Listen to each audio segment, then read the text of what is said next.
ओम नमः शिवाय। हर हर महादेव।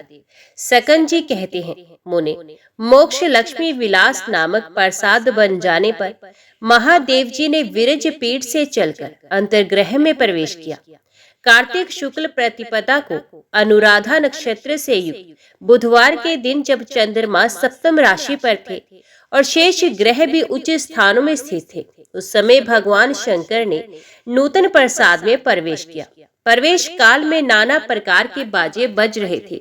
संपूर्ण दिशाएं प्रसन्न थी। ब्राह्मणों के वेद मंत्र उच्चारण की ध्वनि से अन्य प्रकार के शब्द दब गए थे। भूलोक से लेकर भूवरलोक के बीच का मार्ग उसके प्रतिध्वनि से गूंज रहा था। भगवान शिव के उस प्रवेश कालिक महोत्सव में संपूर्ण जगत आनंद मगन हो रहा था। गंधर्व गाते थे, अप्सराएं नृत्य करती थी, चारण स्तुति करते थे और देवता हर्ष मना रहे थे। सुगंधित वायु चल रही थी और बादल फूलों की वर्षा कर रहे थे। सब लोग मांगलिक वेशभूषा से विभूषित थे। सभी मांगलिक वचन बोलते थे।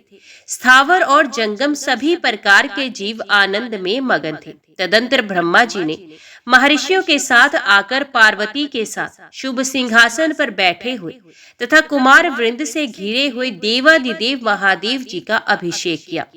देवताओं और बड़े बड़े नागराजों ने असंख्य रत्नों, नाना प्रकार के दुकुलों तथा विचित्र विचित्र सुगंधित पुष्पहारों से महेश्वर का पूजन किया। मातृगणों ने आरती उतारी। तत्पश्चात अखिल देव वृंद के द्वारा वंदनीय भगवान शिव ने सबसे पहले मुनीश्वरों को चिरवांशित मनोरथ देकर संतुष्ट किया। फिर ब्रह्मा जी से बातचीत करके भगवान विष्णु से कहा, देव, तुम यहाँ आकर बैठो। मेरी समस्त प्रभुता के एकमात्र हेतु तुम ही हो। तुम दूर रहकर भी मेरे निकट हो। तुमसे बढ़कर मेरा कार्य करने वाला कोई नहीं। तुम ही ने अपने सद उपदेशों से राजाओं में श्रेष्ठ दिवोदास को ऐसी शिक्षा दी जिससे वे परम सिद्धि को प्राप्त हुए और मेरा भी मनोवांछित कार्य सिद्ध हो गया। आज मुझको जो ये आनंद वन प्राप्त हुआ, इसमें तुम और गणेश यही दो कारण हैं। जहाँ मरे हुए व जंतुओं का फिर जन्म नहीं होता, वहाँ ब्रह्म रसायन की खान काशीपुरी मेरे लिए जैसी उत्तम सुख की भूमि है, वैसी प्रिय तीनों लोकों में कोई भी वस्तु नहीं है। विष्णु जी बोले, पिनाक पाणे, मैं आपके चरणार विंदों से दूर ना हूँ। मधुसूदन का ये वचन सुनकर महादेव जी बहुत प्रसन्न और संतुष्ट होकर बोले, मुरारी, मोक्ष लक्ष्मी के आश्रयभूत इस स्थान पर तुम सदा मेरे समीप रहो। भक्ति युक्त होकर भी जो पहले तुम्हारी आराधना किए बिना मेरी सेवा पूजा करेगा, उसकी मनोवांछा कदापि सिद्ध नहीं होगी। अच्युत, इस मुक्ति मंडप में रहकर जो मुझे सब ओर से सुख प्राप्त होता है, वे अत्यंत निर्मल कैलाश पर्वत पर भी नहीं मिलता और निश्चल शोभा वाले भक्त हृदय में भी वैसे सुख की प्राप्ति नहीं होती। जिनकी चित्त वृत्तियां स्थिर हैं, जो मेरे अनन्य भक्त तथा दृढ़ हृदय वाले हैं, वे यदि इस दक्षिण मंडप में पल भर भी स्थित होती हैं, तो उन्हें पुण्य गर्भ अवस्था में नहीं आना पड़ता। वहां पूर्वाभिमुख बैठे हुए महेश्वर के दक्षिण भाग में ब्रह्मा जी, वाम पार्श्व में विष्णु स्थित हुए। देवराज इंद्र उन्हें चंवर डुलाते थे। ऋषि उनको सब ओर से घेर कर खड़े हुए थे। पार्षदगण भगवान के पृष्ठ भाग में चुपचाप आदर पूर्वक खड़े थे और बहुत सम्मान वाले तथा हाथों में आयुध उठाए रहने वाले अनेक सेवक उनकी सेवा में उपस्थित थे। उस समय महादेव जी ने अपना दाहिना हाथ उठाकर भगवान ब्रह्मा और विष्णु को एक शिवलिंग दिखलाया और कहा, सब लोग देखो, यही परम ज्योति है, यही परात्पर ब्रह्म है और यही अत्यंत सिद्धिदायक मेरा स्थावर रूप है। यहाँ जो ये मेरे भक्त हैं, ये सिद्ध हैं, अबाल ब्रह्मचारी हैं, जितेंद्र तपस्वी, पंचाक्षर मंत्र के ज्ञान से निर्मल, भस्म समूह पर शयन करने वाले, इंद्रिय संयम, सुशील, ऊर्ध्वरेता, लिंगार्चन प्रायण, मन और इंद्रियों को मेरे सिवा अन्यंतर ना ले जाने वाले, जल और भस्म द्वारा स्नान करके अत्यंत पवित्र, कंद मूल और फल भोजन करने वाले, परम तत्व सदाशिव की ओर सदैव दृष्टि रखने वाले, क्रोध को जीतने वाले, मोह रहित, परिग्रह शून्य, निष्काम, निष्प्रपंच, निर्भय, निरोग, धन ऐश्वर्य से रहित, निसंग, निर्मल, अंतकरण वाले, भयंकर संसार सागर के पार पहुंचे हुए, निर्विकल्प, निष्पाप, निर्द्वंद, सिद्धांत भूत, अर्थ को ग्रहण करने वाले, अहंकार की वृत्तियों से रहित, सदा ही मेरे परम प्रिय, मेरे पुत्र तुल्य तथा मेरे ही स्वरूप हैं। मेरी सेवा में संलग्न रहने वाले मनुष्यों को चाहिए कि वे मेरे इन भक्तों को सदा ही मेरा स्वरूप समझकर इनका पूजन और नमस्कार करें। इनका पूजन करने पर मैं बहुत प्रसन्न होऊंगा। मैं कभी किसी को प्रत्यक्ष दर्शन देता हूँ और कभी अदृश्य होता हूँ। देवताओं, सर्वदा सब भक्तों पर अनुग्रह करने के लिए मैं इस आनंद वन में सदा स्वेच्छा से निवास करता हूँ और भक्तों को मनोवांछित फल देने वाला हूँ। मैं यहाँ लिंग रूप में सदा निवास करता रहूंगा। इस तीर्थ में स्वयं और असैम जितने भी लिंग हैं, वे सब सदा इस लिंग का दर्शन करने के लिए आते हैं। इसमें संदेह नहीं कि मैं संपूर्ण लिंगों में समान रूप से स्थित हूँ। तथापि ये तो लिंग स्वरूपा मेरी परामूर्ति है। जिसने श्रद्धा और शुद्ध दृष्टि से मेरे से लिंग का दर्शन किया, उसने मानो मेरा प्रत्यक्ष दर्शन कर लिया है। ऋषियों के साथ संपूर्ण देवता सुन लें। इस श्रेष्ठ लिंग का नाम श्रवण करने से भी जन्म भर का पातक क्षण भर में नष्ट होता है और इसके स्मरण से 2 जन्मों का पाप दूर होता है। इस उत्तम लिंग के दर्शन के उद्देश्य से अपने घर से निकलते समय ही 3 जन्मों का संचित किया हुआ महापाप भी लीन हो जाता है। देवताओं, मुझ विश्वेश्वर की इस स्वयंभू लिंग का स्पर्श करने मात्र से सहस्रों राजस्व यज्ञों का फल प्राप्त होता है। इस लिंगराज की भक्ति पूर्वक पूजा मात्र करने से सहस्रों स्वर्ण कमलों द्वारा पूजन करने का फल मिलता है। जो पंचामृत आदि के साथ इस शिवलिंग की महापूजा करता है, उसे चारों पुरुषार्थों की प्राप्ति होती है। देवताओं, वस्त्र से छाने हुए जल के द्वारा इस लिंग को स्नान कराकर श्रेष्ठ पुरुष 1 लाख अश्वमेध यज्ञों का फल प्राप्त करता है। जो इस विश्वेश्वर लिंग का दर्शन करके अन्यंतर भी मृत्यु को प्राप्त होता है, उसकी भी जन्मांतर में मुक्ति हो जाती है। जिसकी जीवा के अग्रभाग में विश्वनाथ ये नाम विराज रहा है, कानों में विश्वनाथ की कथा सुनाई पड़ती है और चित्त में भगवान विश्वनाथ का चिंतन हो रहा है, उसके संसार में जन्म कैसे हो सकता है। जो मुझ विश्वनाथ के लिंग में विग्रह का दर्शन करके मन ही मन प्रसन्न होता है, वे अपने महान पुण्य के बल से मेरे गणों में गिना जाता है। जो प्रतिदिन 3 संध्याओं के समय विश्वनाथ विश्वनाथ विश्वनाथ का जप करता है, उस पुण्यात्मा का नाम मैं भी निश्चय ही जपता हूँ। देवताओं, ये महालिंग मेरे द्वारा भी सदैव पूजन करने योग्य है। इसलिए देवताओं, ऋषियों तथा मनुष्यों को तो सर्वथा प्रयत्न करके इसकी पूजा करनी ही चाहिए। जिन्होंने इस लिंग को प्रणाम किया, वे देवताओं और दैत्यों से भी वंदित होते हैं। मैं अपनी भुजा उठाकर बारंबार इस बात को दोहराता हूँ कि इस त्रिगुणमय जगत में 3 ही सार वस्तु हैं: विश्वनाथ लिंग, मणिकर्ण का जल और काशीपुरी। तदंतर महादेव जी ने पार्वती जी के साथ उठकर उस शुभ लिंग का स्वयं सुंदर पूजन किया, फिर उसी में लीन हो गए। तब उन देवताओं ने जय जयकार पूर्वक महेश्वर का स्तवन किया। अगस्त्य, इस प्रकार इस अविमुक्त क्षेत्र के प्रभाव का एक अंश मात्र बताया गया, जो सब पापों का नाश करने वाला है। तुम थोड़े ही समय में पुनः उत्तम काशीपुरी को प्राप्त होगे। देखो, ये भगवान सूर्य अस्ताचल के शिखर पर जा चुके हैं, इसलिए अब तुम्हारे और मेरे लिए भी मौन धारण करने का समय आता है। व्यास जी कहते हैं, सो इस प्रकार काशी की महिमा सुनकर लोपामुद्रा से मुनिवर अगस्त्य पार्वती जी के पुत्र सकंद को बार बार प्रणाम करके संध्या उपासना के लिए चले गए। चंद्रशेखर भगवान शिव के क्षेत्र काशी धाम का रहस्य जानकर अगस्त्य जी स्थिर चित हो शिव के ध्यान में तत्पर हो गए।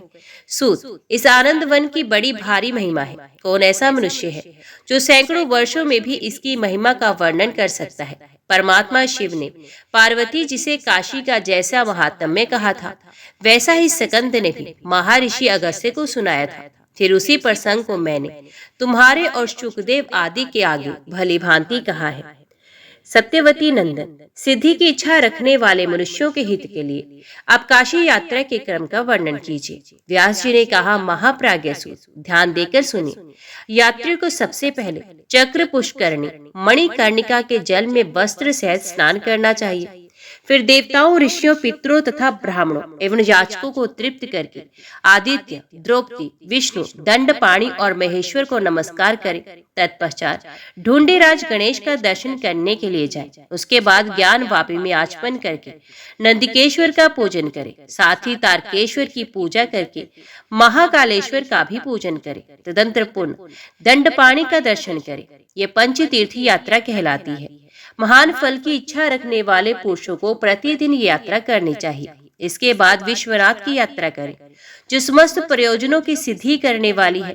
कृष्ण पक्ष की प्रतिपदा से लेकर चतुर्दशी पर्यंत विधि पूर्वक 14 आयतनों की प्रयत्न पूर्वक यात्रा करनी चाहिए। अथवा क्षेत्र सिद्धि की इच्छा रखने वाले पुरुषों को प्रत्येक चतुर्दशी में यात्रा करनी चाहिए। भिन्न भिन्न तीर्थों में स्नान और वहां के शिवलिंगों की पूजा करके मौन पूर्वक यात्रा करने वाले यात्री मनोवांछित फल को पाता है। पहले मत्स्योदरी में स्नान और तर्पण आदि करके ओंकारेश्वर का दर्शन करें। तत्पश्चात त्रिविष्टप, महादेव, कृत्तिवासा, रत्नेश्वर, चंद्रेश्वर, केदार, धर्मेश्वर, वीरेश्वर, कामेश्वर, विश्वकर्मेश्वर, मणिकर्णेश्वर और अविमुक्तेश्वर का दर्शन करके अंत में विश्वनाथ जी का दर्शन पूजन करना चाहिए। काशी क्षेत्र में निवास करने वाले पुरुष को ये यात्रा प्रयत्न पूर्वक करनी चाहिए। जो काशी क्षेत्र में रहकर इस यात्रा को नहीं करता, उसे उस क्षेत्र में मन को उचाट देने वाला विघ्न प्राप्त होता है।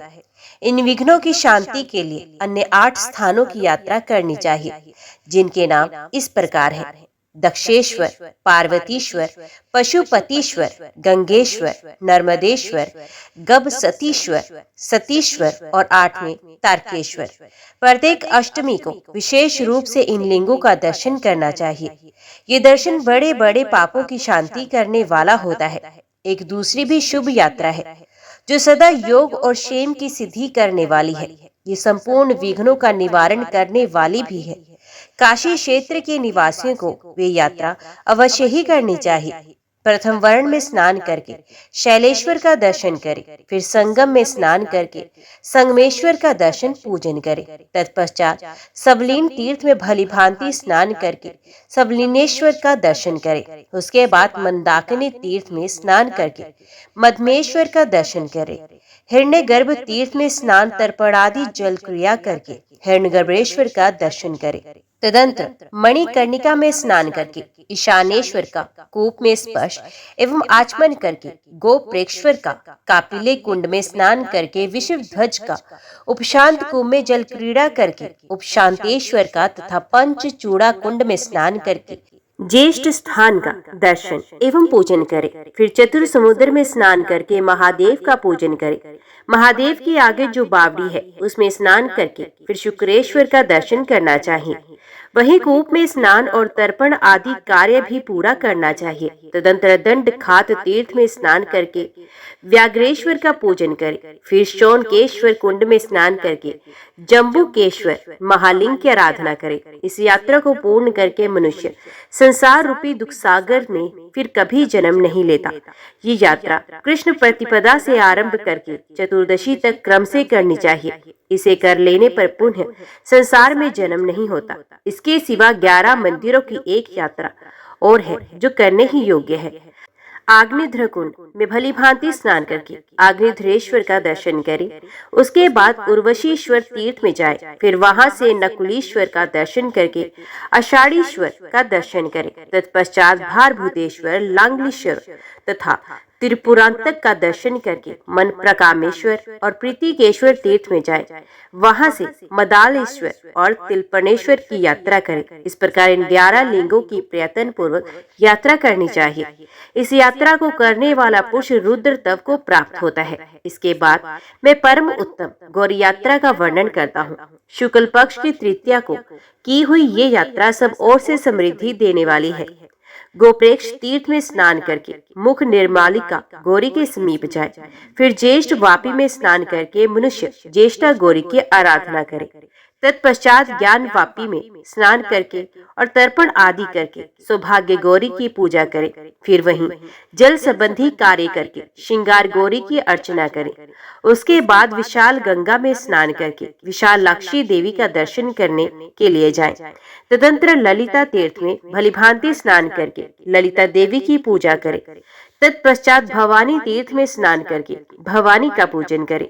फिर बिंदु तीर्थ में स्नान आदि करके मंगला गौरी की पूजा करनी चाहिए। वहां से स्थिर लक्ष्मी की वृद्धि के लिए महालक्ष्मी के समीप जाए। इस मुक्तिदायक क्षेत्र में ये गौरी यात्रा करके मनुष्य इहलोक या परलोक में कहीं भी दुखों से पीड़ित नहीं होता। काशी में प्रत्येक चतुर्थी को विघ्नराज गणेश के समीप यात्रा करे और गणेश जी की प्रीति के उद्देश्य से ब्राह्मणों को मोदक दान करे। मंगलवार को काल भैरव के दर्शन की यात्रा करें। ये यात्रा सब पातकों का नाश करने वाली है। रविवार को अथवा रविवार युक्त षष्ठी एवं सप्तमी को सूर्य देव के दर्शन की यात्रा करनी चाहिए। ये यात्रा सब विघ्नों की शांति करने वाली है। नवमी अथवा अष्टमी तिथि को चंडी देवी की यात्रा शुभ मानी गई है। काशी के अंतर्ग्रह की यात्रा प्रतिदिन करनी चाहिए। पहले प्रातः काल स्नान करके पांचों विनायकों को नमस्कार करें। फिर विश्वनाथ जी को नमस्कार करके मुक्ति मंडप में स्थित हो। मैं अपनी पाप राशि के निवारण के लिए अंतर्ग्रह की यात्रा करूंगा। इस प्रकार नियम लेकर पहले मणिकर्णिका तीर्थ में जाएं। वहां स्नान करके मौन भाव से आकर मणिकर्णेश्वर की पूजा करें। फिर कंबल और अष्टवर को नमस्कार करके वास्तुश्वर की प्रणाम करें।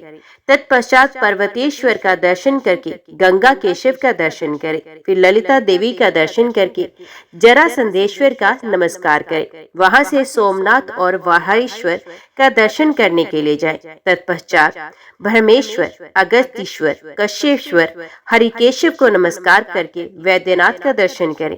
तत्पश्चात ध्रुवेश्वर का दर्शन करके गोकर्णेश्वर का पूजन करते हुए हाटकेश्वर के समीप जाएं। वहां से अस्तिशेप तड़ाग पर जाकर की केशव का दर्शन करें। वहां से आगे जाकर भारभूतेश्वर, चित्रगुप्तेश्वर, चित्रघंटा देवी तथा पशुपतीश्वर को नमस्कार करके पिता महेश्वर के समीप जाए। तत्पश्चात कल शेश्वर का दर्शन करके चंद्रेश्वर, वीरेश्वर, विद्येश्वर, अग्निश्वर, नागेश्वर, हरिश्चंद्रेश्वर, चिंतामणि विनायक और सब विघ्नों को हरने वाले सेना विनायक का दर्शन करें। तदंतर वशिष्ठ और वामदेव दोनों मूर्तिमान महर्षियों का काशी में यत्न पूर्वक दर्शन करना चाहिए। ये दोनों बड़े बड़े विघ्नों का नाश करते हैं। तदंतर सीमा विनायक, करुणेश्वर, कृष्णेश्वर, विशालाक्षी, धर्मेश्वर, विषभुजा, आशा विनायक, वृद्धादित्य, चतुर्वक्तेश्वर, ब्राह्मीश्वर, मन प्रकामेश्वर, ईशानेश्वर, चंडी, चंडीश्वर, भवानी, शंकर तथा ढूंढीराज गणेश का दर्शन एवं उन्हें प्रणाम करें। तदंतर राजराजेश्वर की पूजा करें। उसके बाद लांगलीश्वर, नकुलीश्वर, पट्टानेश्वर, परद्रवेश्वर, प्रतिग्रहेश्वर, निष्कलेश्वर और मार्कंडेश्वर की पूजा करके अप्सरेश्वर तथा गंगेश्वर का पूजन करें। तदंतर ज्ञानवापी में स्नान करना चाहिए। स्नान के पश्चात नंदिकेश्वर, तारकेश्वर, महाकालेश्वर, दंडपाणि महेश्वर, मोक्षेश्वर, वीरभद्रेश्वर, अविमुक्तेश्वर तथा पांचों विनायकों को नमस्कार करके विश्वनाथ जी का दर्शन करने के लिए जाएं। उसके बाद मौन व्रत का त्याग करके इस मंत्र का उच्चारण करें। मैंने जो ये अंतर्ग्रह की यथावत यात्रा की है, इसमें न्यूनतारिकता का दोष आ गया हो तो भी इसके द्वारा भगवान विश्वनाथ जी प्रसन्न हो। इस मंत्र का उच्चारण करके क्षण भर मुक्ति मंडप में विश्राम करे। तत्पश्चात निष्पाप एवं पुण्यवान हुआ मनुष्य अपने घर को जाए। एकादशी तिथि आने पर महान पुण्य की वृद्धि के लिए प्रयत्न पूर्वक काशी के सभी वैष्णव तीर्थों की यात्रा करे। भाद्रपद की पूर्णिमा को कुल स्तंभ का पूजन करना चाहिए। उसकी पूजा से दुख एवं रुद्र पिशाचता की प्राप्ति नहीं होती। काशी क्षेत्र में निवास करने वाले मनुष्यों को चाहिए कि वे श्रद्धा पूर्वक इन सभी यात्राओं को करें। पर्व के दिन भी ये सभी यात्राएं करने योग्य हैं। पुण्यात्मा एवं विद्वान पुरुष यात्रा के बिना कोई भी दिन व्यर्थ ना बीतने दे। प्रतिदिन प्रयत्न पूर्वक 2 यात्राएं तो अवश्य ही करनी चाहिए। पहली गंगा की, दूसरी विश्वनाथ की। काशी में निवास करते हुए भी जिसका दिन यात्रा के बिना व्यर्थ बीत जाता है, उसी दिन उसके पितर निराश हो जाते हैं। जिसने काशी में रहकर भी जिस दिन विश्वनाथ जी का दर्शन नहीं किया, उस दिन उस मनुष्य को मानो काल सर्प ने डस लिया। मृत्यु ने देख लिया अथवा किसी ने उसका सर्वस्व लूट लिया। जिसने मणिकर्णिका में स्नान करके विश्वनाथ जी का दर्शन कर लिया, उसने सब तीर्थों में नहा लिया और सब यात्राएं पूरी कर ली। ये सत्य है, सत्य है, सत्य है और बार बार सत्य है। प्रतिदिन मणिकर्णिका में स्नान और विश्वनाथ जी का दर्शन अवश्य ही करना चाहिए। व्यास जी कहते हैं, सूत, सहस्रों पाप किए होने पर भी मनुष्य स्कंद पुराण के इस उत्तम काशी महात्म्य का श्रवण करके नरक में नहीं जाता। सब तीर्थों में स्नान करके मनुष्य जिस श्रेय का उपार्जन करता है, वे सब काशी खंड के श्रवण से अवश्य प्राप्त होता है। संपूर्ण काशी खंड का श्रद्धा पूर्वक पाठ अथवा श्रवण करें। यही सबसे बड़ी देव आराधना बताई गई। जो काशी खंड की एक कथा भी सुन लेता है, उसने संपूर्ण धर्मशास्त्रों का श्रवण कर लिया है, इसमें कोई संशय नहीं। ये काशी खंड महान धर्म का उत्पादक, महान अर्थ की प्राप्ति कराने वाला तथा संपूर्ण कामनाओं की प्राप्ति का हेतु बताया गया है। इसके श्रवण से मनुष्यों के लिए मोक्ष की प्राप्ति दूर नहीं रह जाती। इस उत्तम खंड को सुनकर सब पितर तृप्त होते हैं। ब्रह्मा, विष्णु और शिव आदि सब देवता प्रसन्न होते हैं, मुनि आनंद मगन होते हैं और सनकादि मुनीश्वर भी अत्यंत संतुष्ट होते हैं। जो विद्वान इस काशी खंड को पूरा आधा, एक चौथाई अथवा एक अष्टमाश भी सुनता है या सुनाता है, वे यत्न पूर्व प्रणाम करने योग्य तथा इष्ट देव के भांति पूजनीय है। भगवान विश्वनाथ की प्रीति के लिए उसको सदा अन्न, धन आदि का दान करना चाहिए, क्योंकि वाचक के संतुष्ट होने पर निस्संदेह भगवान विश्वनाथ ही संतुष्ट होते हैं। जहाँ परमानंद के आश्रय भूत इस काशी खंड का पाठ किया जाता है, वहाँ कोई अमंगलजनक विघ्न अपना प्रभाव नहीं डालता है। प्रजा की सृष्टि करने वाले प्रजापति देव भी परबल संसार भय से मुक्त होने के लिए जिन्हें नमस्कार करते हैं, जो सावधान चित्त वाले ध्यान प्राण महात्माओं के हृदय मंदिर में सुखपूर्वक विराजमान होते हैं, उन चंद्रमा की कला, सर्पों के कंकण तथा व्यक्त चिन्ह वाले कपाल को धारण करते हैं। संपूर्ण लोकों के आदिदेव उन भगवान श्री महाकाल की जय हो। पार्वती जी बोली, भगवान पृथ्वी पर जो पुण्य तीर्थ और पवित्र नदियां हैं, जिनमें श्राद्ध किया जाता है, उन सबका यत्न पूर्वक वर्णन कीजिए। महादेव जी ने कहा, देवी त्रिपथगा गंगा संपूर्ण लोकों में विख्यात है। समस्त जगत को पवित्र करने वाली सूर्य पुत्री यमुना भी बड़े बड़े पातकों का नाश करने वाली है। चंद्रभागा, वित्सता, नर्मदा, अमरकंटक, कुरुक्षेत्र, गया, प्रभास क्षेत्र, नैमिषारण्य, केदार, पुष्कर, कायावरोहण तथा उत्तम महाकाल वन अत्यंत पवित्र तीर्थ है। पापों को जलाने के लिए अग्नि के समान श्री महाकाल यहाँ विराज रहे हैं। ये 4 कोस तक फैला हुआ क्षेत्र ब्रह्मत्या आदि पातकों का नाश करने वाला है।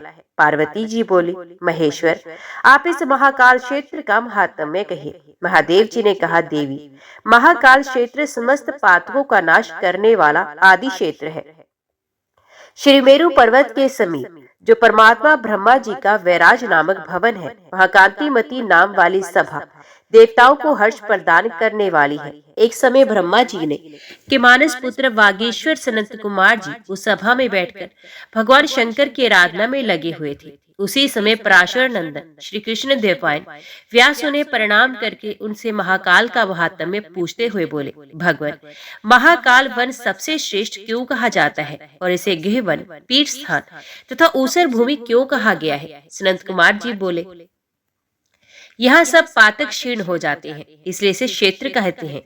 ये मातृकाओं का निवास स्थान होने के कारण पीठ कहलाता है। इस भूमि में मरे हुए जीव फिर जन्म नहीं लेते, इसलिए इसे ऊसर नाम दिया गया है। अतः ये परमात्मा शंकर का गृह, प्रिय एवं नित्य क्षेत्र है और इसलिए संपूर्ण भूतों को बहुत प्रिय है। भगवान शिव के इस अतिशय प्रिय क्षेत्र को शमशान, महाकाल वन और विमुक्ति क्षेत्र भी कहते हैं। एकाम्रक, भद्रकाल, करविन वन, कोलागिरी, काशी, प्रयाग, अमरेश्वर, भण, केदार, दिव्य रुद्र, महालय, ये सब तीर्थ दिव्य शमशान हैं, जो शिव जी को सदा ही अत्यंत प्रिय है। ऐसे क्षेत्रों में सर्वदा भगवान शिव क्रीड़ा करते हैं। पृथ्वी पर नैमिषारण्य और पुष्कर तीर्थ उत्तम है। कुरुक्षेत्र तीनों लोकों में उत्तम कहा जाता है। कुरुक्षेत्र से 10 गुनी पुण्यमयी काशीपुरी मानी गई है और काशी से भी 10 गुना महाकाल वन है। सनत कुमार जी कहते हैं, व्यास प्राचीन काल की बात है। ब्रह्मा जी ने उत्तम कुशों और समिधाओं द्वारा अग्निहोत्र किया, अतः उस पुण्य स्थान का नाम कुश स्थली हुआ। भगवान विष्णु ने नर नारायण ऋषि के रूप से बद्रिक आश्रम में रहकर संपूर्ण जीवों के लिए बड़ी भारी तपस्या की। देवेश्वर भगवान शिव हाथ में कपाल लेकर इस संपूर्ण पृथ्वी पर विचरण कर रहे थे। घूमते घूमते वे कुश स्थली में जा पहुंचे और वहां के उत्तम वन में उन्होंने प्रवेश किया। ये वन अनेक प्रकार के वृक्षों और लताओं से हरा भरा और भांति भांति के पुष्पों से सुशोभित था। नाना भांति के पक्षी उसमें सब और कलरव कर रहे थे तथा बहुत से मृग वहां सब और फैले हुए थे। वे वन नंदन कानन के समान मनोहर था। भगवान शिव ने उसकी ओर सौम्य दृष्टि से देखा। भगवान रुद्र को वहां पधारे हुए देख सब वृक्षों ने बड़ी भक्ति के साथ अपनी पुष्प संपदा उन्हें समर्पित करके उनके चरणों में फूलों की वर्षा की। वृक्षों का वे पुष्प उपहार ग्रहण करके महेश्वर ने उनसे कहा, तुम्हारा कल्याण हो, तुम सब मुझसे वर मांगो। भगवान शिव के ऐसा कहने पर सब वृक्ष हाथ जोड़े उन्हें नमस्कार करके बोले, देवेश्वर आप यहीं इस वन में सदा निवास करें। महादेव जी बोले, बहुत अच्छा, इस उत्तम वन में मेरा मन सदा ही लगा रहेगा, मैं यहाँ सदा ही निवास करूंगा। तुम्हें मैं दूसरा वरदान ये देता हूँ कि अग्नि, वायु, जल, सूर्य किरणों का ताप, बिजली, वज्रपात और सर्दी, इनमें से कुछ भी तुम्हारे लिए रोग उत्पन्न नहीं करेगा। इस प्रकार भगवान शिव ने वहां के वृक्षों को अनुग्रहित किया और 1 वर्ष तक वहीं रहकर कपाल को पृथ्वी पर फेंक दिया। ये जानकर भगवान ब्रह्मा जी देवता और दैत्यों के साथ उस वन स्थली को गए जहाँ भगवान विष्णुध्वज शिव विराजमान थे। उस वन की अंतिम सीमा तक महादेव जी को ढूंढते हुए देवताओं ने कहीं भी उनको नहीं देखा। तब ब्रह्मा जी देवताओं से बोले, भगवान शिव के दर्शन के लिए सदा 3 उपाय हैं, श्रद्धा पूर्वक, ज्ञान, तपस्या और योग। इन्हीं तीनों से उनकी प्राप्ति बताई जाती है। योगी महादेव जी के कला सहित और कला रहित दोनों स्वरूपों को दर्शन करते हैं। तपस्वी केवल कला युक्त रूप का और ज्ञानी केवल निष्कल रूप का दर्शन पाते हैं। ज्ञान प्रकट होने पर भी जिसकी श्रद्धा मंद है वे भगवान का दर्शन नहीं पाता। पराभक्ति से युक्त योगी पुरुष उन परमात्मा का साक्षात्कार करते हैं। अतः मन, वाणी और क्रिया द्वारा भगवान महेश्वर की आराधना में निरंतर संलग्न हो तुम सब लोग तपस्या करो। देवता बोले, ब्राह्मण आप हम सब लोगों को ऐसी दीक्षा दीजिए जो भगवान शिव को संतुष्ट करने वाली हो। ब्रह्मा जी ने कहा, देवताओं तुम शिव यज्ञ के लिए यहाँ पर्याप्त सामग्री ले आओ और इस स्थान पर यज्ञ की वेदी बनाओ। उसी पर अष्टमूर्ति शिव का पूजन किया जाएगा। ब्रह्मा जी का ये वचन सुनकर देवताओं ने सब कुछ उनके कथनानुसार किया। उन्होंने विनय युक्त वेश में आकर ब्रह्मा जी के चरणों में प्रणाम किया और वे निष्पाप देवता उनका अनुसरण, उनकी आज्ञा का पालन करने लगे। भगवान शिव का प्रसाद प्राप्त करने के लिए ब्रह्मा जी ने विधि पूर्वक चंद्रशेखर शिव का यजन किया। फिर अनुग्रह पूर्वक संपूर्ण देवताओं को व्रतों में श्रेष्ठ दिव्य पाशुपत व्रत का उपदेश किया। विरोध भाव को भुला देने वाले भगवान ब्रह्मा जी ने स्वयं ही देवताओं को वे दीक्षा दी। महापाशुपत व्रत का वर्णन शिव शाखा में जैसा किया गया है, शास्त्रों में उसकी जैसी विधि बताई गई है और जैसे आचार व्यवहार की शिक्षा दी गई, उसके सहज वे शैव व्रत देवताओं को बताया। ये व्रत पापों और दुखों का नाश करने वाला, पुष्टि और बल को बढ़ाने वाला, सिद्धिदायक, स्वेश बढ़ाने वाला, मन को प्रिय लगने वाला तथा कलयुग के समस्त पापों से छुटकारा दिलाने वाला है।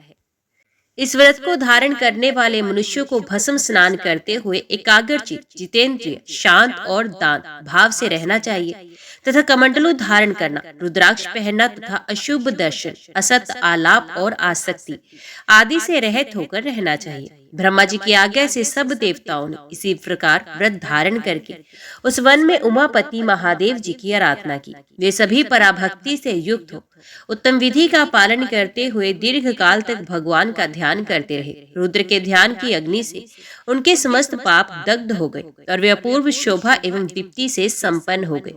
तब भगवान शंकर ने देवताओं के पास जाकर उन्हें प्रत्यक्ष दर्शन दिया। भगवान सदाशिव को प्रत्यक्ष देखकर देवताओं ने सृष्टि, पालन और संहार करने वाले उन महेश्वर का इस प्रकार स्तवन किया। देवता बोले, गणों तथा नंदी सहित शांत स्वरूप भगवान शिव को नमस्कार है। जो धर्म स्वरूप वृक्ष की पीठ पर आरूढ़ होने वाले, सौम्य स्वरूप तथा शक्ति एवं शूल धारण करते हैं, उन्हें नमस्कार है। दिशाएं तथा व्याघ्र चर्म आदि ही जिनके वस्त्र हैं, जिनका चित्त परम विशुद्ध और तेज अत्यंत से है, जो ब्रह्म स्वरूप है, ब्रह्मा जिनका शरीर है तथा जो ब्रह्मा जी के द्वारा भक्त अनुग्रह के कार्य में लगाए जाते हैं, उन भगवान शिव को नमस्कार है। अंधकासुर का नाश करने वाले रुद्र को नमस्कार है। संपूर्ण देवताओं के स्वामी भगवान शिव को बारंबार नमस्कार है। सब प्रकार के रोगों का अपहरण करने वाले पंचमुख रुद्र को नमस्कार है। कैलाश पर्वत पर शयन करने वाले देवताओं के स्वामी ईशान देव को बारंबार नमस्कार है। भीम उग्र स्वरूप तथा विजय रूप शंकर को नमस्कार है। देवताओं, दैत्यों तथा यतियों के भी अधिपति भगवान शंकर को प्रणाम है, जो चंड मुंड तथा श्रेष्ठ खट्वांग धारण करने वाले उन रुद्रदेव को नमस्कार है। वीरूपाक्ष शुभाख्य तथा विश्वरूप को बार बार नमस्कार है। शांत एवं ज्ञान स्वरूप त्रिनेत्रधारी शिव को बारंबार नमस्कार है। ब्रह्मा, विष्णु तथा रुद्र को नमस्कार है। भक्तों पर अत्यंत कृपा करने वाले तथा रुद्र ज्ञान प्राण शिव को नमस्कार है। कुरूप स्वरूप तथा सैकड़ों रूप धारण करने वाले भगवान शंकर को नमस्कार है। पंचमुख, शुभ मुख तथा चंद्रमुख धारण करने वाले शिव को नमस्कार है। वर देने वाले, वर्ण करने योग्य तथा उत्तम कर्म करने वाले शिव को नमस्कार है। त्रिपुरासुर का नाश करने वाले त्रिलोचन महेश्वर, हम मन, वाणी, शरीर और भावों से आपकी शरण में आए हैं, आप हमारी रक्षा कीजिए। सनंत कुमार जी कहते हैं, ब्रह्मा आदि देवताओं के द्वारा इस प्रकार स्तवन किए जाने पर महादेव जी ने कहा, महाभागगण, तुम सबने मेरे दर्शन की इच्छा से बहुत ही श्रद्धा पूर्वक मेरा आराधन किया है, अतः मैं तुम्हें उत्तम वरदान दूंगा। देवताओं, तुम्हारे हित के लिए उज्जैनी पुरी में आकर मैंने कपाल को फेंक दिया है, अब तुम और क्या चाहते हो? देवताओं ने पूछा, देव, आपने यहाँ कपाल फेंककर हमारा कौन सा हित किया है? आपका ये कार्य निरर्थक नहीं हो सकता, अतः इस विषय में जो यथार्थ कारण हो उसे बताइए। महादेव जी ने कहा, तुम लोगों के हित के लिए मैंने तुम्हारे ऊपर आने वाले एक महान भय को टाला है नामक दैत्य, जो बहुत ही बलवान, योग माया का जानने वाला तथा असुरों का स्वामी था, बल के घमंड में आकर रसातल लोक को अपने वश में करके वहीं रहता था। उसे दैत्य के बलवान सेवक तुम सब लोगों को तपस्या में स्थित जानकर यहाँ मारने के लिए आए थे। उन्होंने माया से अपने शरीर को छिपा रखा था। यहाँ कपाल के गिरने से जो अत्यंत भयानक शब्द हुआ है, उसे और पृथ्वी कांपने से उन सब दैत्यों के प्राण निकल गए हैं। उन दैत्यों ने संपूर्ण लोगों की सत्ता का विनाश करने के लिए उद्योग किया था। वे राज्य और ऐश्वर्य के दर्प से उन्मत्त हो उठे थे, इसलिए मैंने उनका वध किया है। देवता बोले, प्रभु, अब देवताओं के ऊपर बड़ी भारी कृपा करने वाले हैं। महादेव जी बोले, देवताओं, तुम्हारे इस तप से तथा दुसह कष्ट से तुम्हारा तेज सब और से बढ़े और अधिक उत्कर्ष को प्राप्त हो। देवाधिदेव महादेव जी के ऐसा कहने पर ब्रह्मादि देवता पृथ्वी पर घुटने टेककर ऊपर की ओर मुंह करके बोले, देवेश्वर, आप हमारे प्राणदाता हैं, कारण है। देव, तपस्या से ही आपका दर्शन होता है, आपके ध्यान में लगे हुए हम भक्तों की रक्षा कीजिए। महादेव जी बोले, देवताओं, मैंने यत्न पूर्वक तुम्हारे प्रत्यक्ष दर्शन दिया है, अब तुम वर मांगो, मैं तुम्हें बहुत से वर दूंगा। भगवान शिव के ऐसा कहने पर ब्रह्मा जी ने कहा, भगवान, हमें उत्तम ऐश्वर्य और उन राक्षसों का अक्षय धाम दीजिए। भगवान शिव बोले, देवताओं, इस लोक में जो मेरे भक्त हैं अथवा जो मेरे हाथ से मारे गए हैं, जो दुर्गति को नहीं प्राप्त होते, उन्हें परम उत्तम गति की प्राप्ति होती है। वे देवद्रोही असुर जटा जूटधारी एवं शूलपाणी होकर वे वाम पार्श्व में विराजमान होते हैं। दैत्यों के निग्रह और आप लोगों के बोध के लिए मैंने इस भूतल पर कपाल को फेंका है। मेरी भक्ति की इच्छा रखने वाले भक्तों पर इस प्रकार मैंने अनुग्रह किया है। वृक्षों की प्रार्थना करने पर मैंने इस वन में नित्य निवास स्वीकार किया है। देवताओं, इस वन में आए हुए मेरे और यहाँ तपस्या करने वाले तुम्हारे सामीप्य से ये महाकाल वन दो नामों से लोकों में विख्यात होगा, गहवर और शमशान।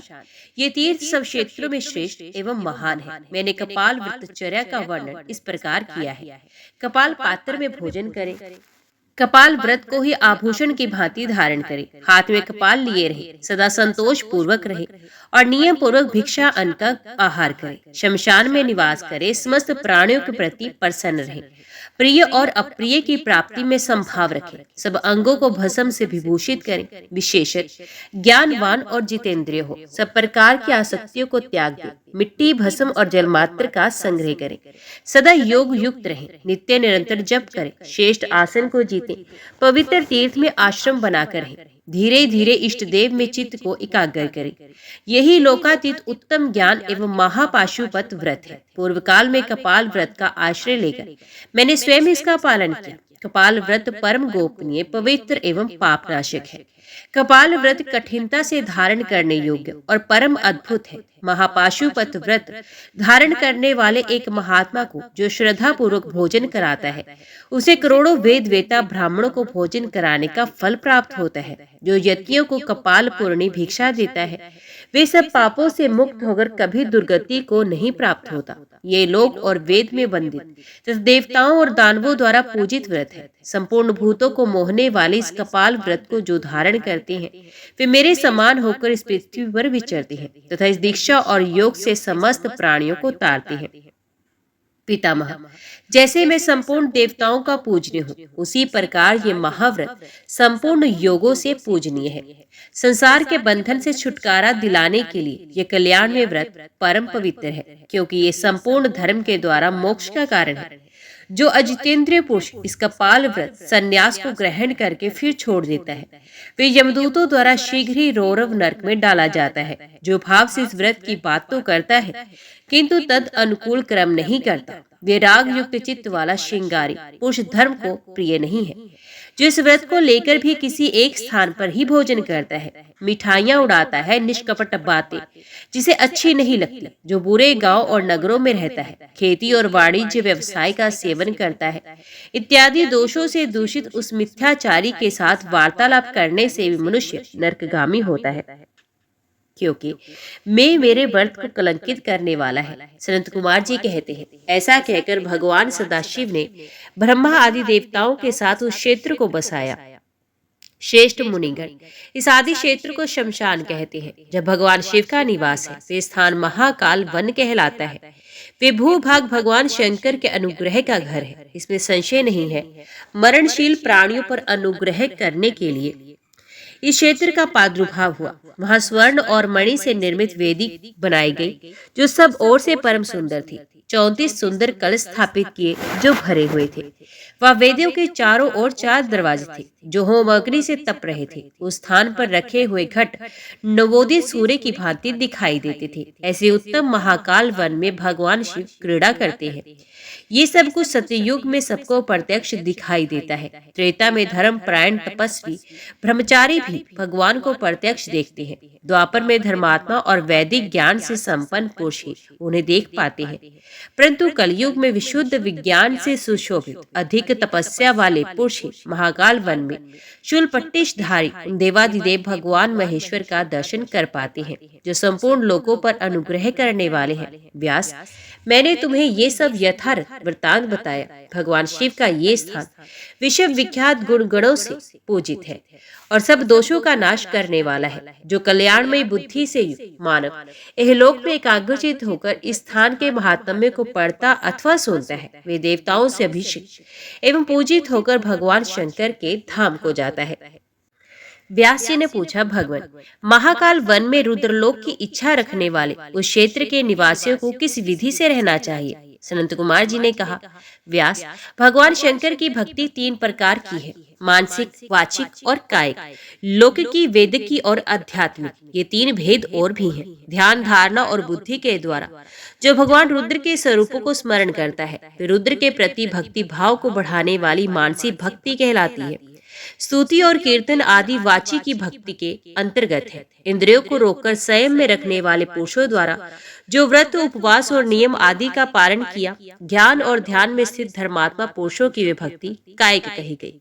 गोघृत, गोदुग्ध, गोदग्धि, चंदन, कुमकुम, कुशोदक, गंध, विविध माल्य, अनेक प्रकार के धातु, घी, गूगल, धूप, काला गुरु, सुगंधित पदार्थ, सुवर्ण और रत्नों के आभूषण, विचित्र माला, वस्त्र, स्तोत्र, पताका, व्यंजन, नृत्य, वाद्य, गीत, सब प्रकार के उपहार, भक्ष्य, भोज्य, अनुपान तथा अक्षतों के द्वारा जो पूजा की जाती है, वे लौकिकी भक्ति मानी गई है। वेद मंत्रों के द्वारा हविष्य की आहुति आदि के योग से जो यजन क्रिया की जाती है, वे वैदिकी भक्ति कहलाती है।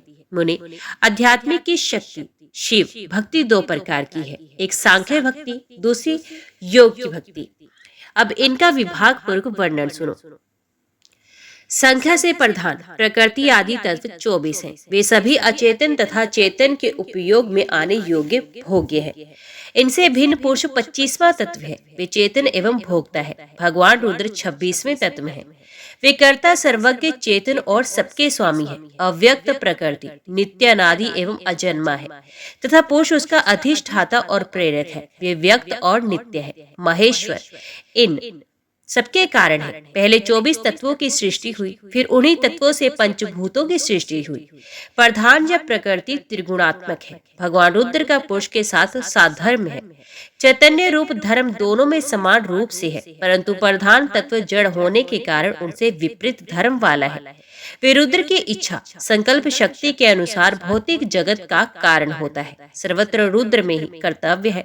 पुरुष में कर्तव्य का अभाव है और प्रधान प्रकृति में अचेतना है। इन तीनों का विवेक तत्व ज्ञान कहा गया। कार्य और कारण दोनों तत्वांतर से युक्त होते हैं।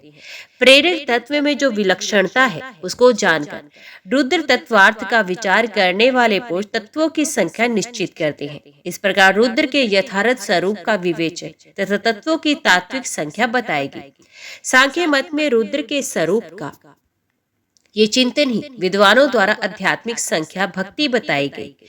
ब्राह्मण, अब मुझसे योगी की भक्ति का वर्णन सुनो। जो पुरुष अपने इंद्र को संयम में रखकर सदा प्राणायाम प्रायण होकर ध्यान करता है, अथवा जो हृदय में धारणा को स्थिर करके महेश्वर का इस प्रकार ध्यान करता है कि हृदय कमल की कर्णिका के आसन पर भगवान शिव विराजमान है। उनके 5 मुख हैं, प्रत्येक मुख में 3 नेत्र हैं। चंद्रमा की कला से उनकी जटा जगमगा रही है और कटभाग में सर्प की करधनी शोभा पाती है। उनका श्रीअंग श्वेत है। वे 10 भुजाओं से सुशोभित हैं। उनका स्वरूप सबके लिए मंगलमय है। उनके हाथों में वरद और अभय की मुद्रा है। उस योगी के द्वारा किए जाने वाले इस ध्यान को भगवान रुद्र की पराभक्ति कहते हैं। जो इस प्रकार भगवान शिव के प्रति भक्ति रखता है वे रुद्र भक्त कहलाता है। व्यास, अब महाकाल क्षेत्र में निवास करने वाले मनुष्यों के लिए जो विधि बताई गई उसको सुनो। जो ब्राह्मण ममता, अहंकार, आसक्ति तथा परिग्रह से रहते हैं, बंधुजनों के प्रति अनासक्त रहकर मिट्टी, पत्थर और स्वर्ण को समान समझते हुए महाकाल वन में निवास करते हैं। मन, वाणी और शरीर द्वारा किए जाने वाले त्रिविध कर्मों द्वारा सदा सब प्राणियों को अभयदान देते हैं। सांख्य और योग की विधि को जानते हैं, धर्म के स्वरूप को समझते हैं और संशय रहित हो नाना प्रकार के यज्ञों द्वारा भगवान शंकर का यजन करते हैं। वह मृत्यु होने के पश्चात वे सभी अत्यंत दुर्लभ एवं अक्षय ब्रह्म सायुज्य को प्राप्त होते हैं। इस संसार में पुनर्जन्म ना पाकर अक्षय मुक्ति लाभ करते हैं। क्षेत्र निवासी ब्राह्मण, क्षत्रिय, वैश्य अथवा शूद्र सबको अपने अपने धर्म में तत्पर होना तथा अपनी ही वृत्ति एवं आचार व्यवहार से जीवन निर्वाह करना चाहिए। भगवान शिव के भक्त सर्वोत्तम भाव से जीवों पर अनुग्रह करने वाले होते हैं। जो मुमुक्षु मानव महाकाल वन नामक क्षेत्र में निवास करते हैं वे मृत्यु के पश्चात सुंदर विमानों द्वारा रुद्रलोक में जाते हैं, अथवा जो उपलब्ध हुई ज्ञानाग्नि में अपने शरीर आदि अनात्म पदार्थों का हवन करते हैं, नित्य रुद्र अध्याय का पाठ करते हैं और महान सत्व, सत्गुण एवं धैर्य से संपन्न है, वे भगवान शंकर के धाम में निवास करता है। ओम नमः शिवाय। हर हर महादेव। आज की वीडियो में इतना ही। उम्मीद करती हूँ वीडियो आपको पसंद आई होगी। वीडियो पसंद आई हो तो वीडियो को लाइक और चैनल को सब्सक्राइब जरूर कीजिएगा। ओम नमः शिवाय लिखकर कमेंट बॉक्स में अपनी हाजिरी और अपने सुझाव देना ना भूलेगा। तो मिलते हैं अगली कथा अगले अध्याय के साथ। तब तक के लिए देखते व सुनते रहिए। जय मां कंजक, जय माता दी।